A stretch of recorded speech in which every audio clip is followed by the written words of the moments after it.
Today we will see The Dispenser of Holy Water by Guy de Maupassant. The Dispenser of Holy Water is a slyly comic portrait of provincial church life, where petty rivalries and social ambition hide behind a veil of piety. She felt herself the most important person in the church. We lived formerly in a little house beside the high road outside the village. He had set up in business as a wheelwright, after marrying the daughter of a farmer of the neighborhood, and as they were both industrious, they managed to save up a nice little fortune. But they had no children, and this caused them great sorrow.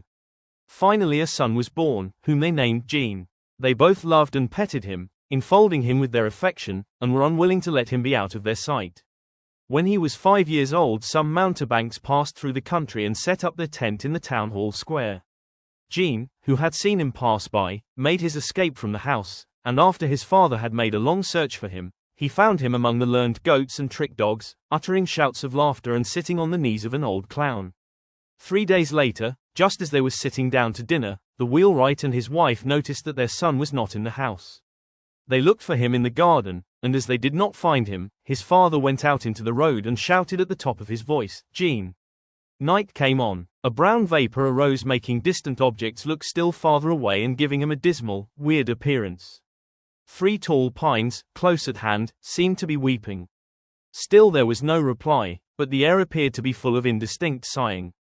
The father listened for some time, thinking he heard a sound first in one direction, then in another, and, almost beside himself, he ran out into the night, calling incessantly, "Jean! Jean!" He ran along thus until daybreak, filling the darkness with his shouts, terrifying stray animals, torn by a terrible anguish and fearing that he was losing his mind. His wife, seated on the stone step of their home, sobbed until morning. They did not find their son. They both aged rapidly in their inconsolable sorrow. Finally they sold their house and set out to search together. They inquired of the shepherds on the hillsides, of the tradesmen passing by, of the peasants in the villages and of the authorities in the towns. But their boy had been lost a long time and no one knew anything about him. He had probably forgotten his own name by this time and also the name of his village, and his parents wept in silence, having lost hope. Before long their money came to an end, and they worked out by the day in the farms and inns, doing the most menial work, eating what was left from the tables, sleeping on the ground and suffering from cold. Then as they became enfeebled by hard work no one would employ them any longer, and they were forced to beg along the high roads.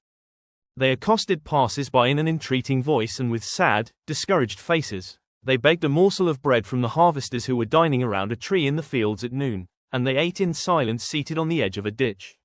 An innkeeper to whom they told their story said to them one day, "I know someone who had lost their daughter, and they found her in Paris." They at once set out for Paris. When they entered the great city they were bewildered by its size and by the crowds that they saw. But they knew that Jean must be in the midst of all these people, though they did not know how to set about looking for him. Then they feared that they might not recognize him, for he was only 5 years old when they last saw him. They visited every place, went through all the streets, stopping whenever they saw a group of people, hoping for some providential meeting, some extraordinary luck, some compassionate fate. They frequently walked at haphazard straight ahead, leaning one against the other, looking so sad and poverty-stricken that people would give them alms without their asking. They spent every Sunday at the doors of the churches, watching the crowds entering and leaving, trying to distinguish among the faces one that might be familiar. Several times they thought they recognized him, but always found they had made a mistake. In the vestibule of one of the churches which they visited the most frequently there was an old dispenser of holy water who had become their friend. He also had a very sad history, and their sympathy for him had established a bond of close friendship between them. It ended by them all 3 living together in a poor lodging on the top floor of a large house situated at some distance, quite on the outskirts of the city, and the wheelwright would sometimes take his new friend's place at the church when the latter was ill. Winter came, a very severe winter. The poor holy water sprinkler died and the parish priest appointed the wheelwright, whose misfortunes had come to his knowledge, to replace him. He went every morning and sat in the same place, on the same chair, wearing away the old stone pillar by continually leaning against it. He would gaze steadily at every man who entered the church and looked forward to Sunday with as much impatience as a schoolboy, for on that day the church was filled with people from morning till night. He became very old, growing weaker each day from the dampness of the church, and his hope oozed away gradually.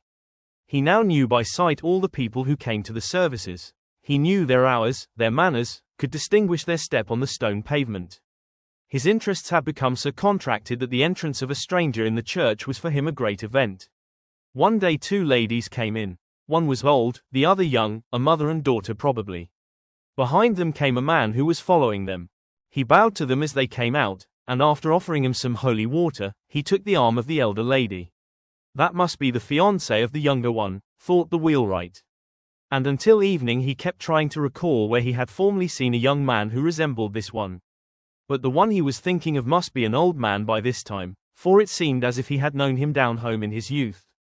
The same man frequently came again to walk home with the ladies, and this vague, distant, familiar resemblance which he could not place worried the old man so much that he made his wife come with him to see if she could help his impaired memory.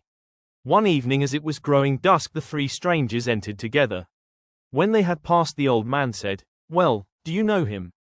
His wife anxiously tried to ransack her memory. Suddenly she said in a low tone, "Yes, yes. But he is darker, taller, stouter and is dressed like a gentleman. But, father, all the same, it is your face when you were young." The old man started violently. It was true. He looked like himself and also like his brother who was dead, and like his father, whom he remembered while he was yet young. The old couple was so affected that they could not speak. The 3 persons came out and were about to leave the church. The man touched his finger to the holy water sprinkler. Then the old man, whose hand was trembling so that he was fairly sprinkling the ground with holy water, exclaimed, "Jean." The young man stopped and looked at him. He repeated in a lower tone, "Jean." The 2 women looked at them without understanding. He then said for the 3rd time, sobbing as he did so, "Jean." The man stooped down, with his face close to the old man's, and as a memory of his childhood dawned on him he replied, "Papa Pierre, Mama Jean." He had forgotten everything, his father's surname and the name of his native place, but he always remembered those 2 words that he had so often repeated, "Papa Pierre, Mama Jean." He sank to the floor, his face on the old man's knees, and he wept, kissing now his father and then his mother, while they were almost breathless from intense joy.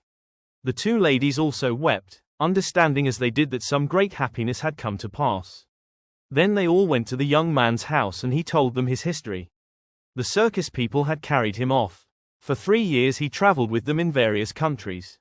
Then the troupe disbanded, and one day an old lady in a chateau had paid to have him stay with her because she liked his appearance. As he was intelligent, he was sent to school, then to college, and the old lady having no children, had left him all her money. He, for his part, had tried to find his parents, but as he could remember only the 2 names, Papa Pierre, Mama Jean, he had been unable to do so. Now he was about to be married, and he introduced his fiancée, who was very good and very pretty. When the 2 old people had told their story in their turn he kissed them once more.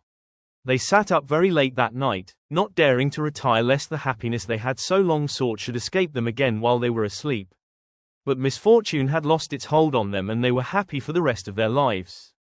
Thank you. Please like, share and subscribe to my channel.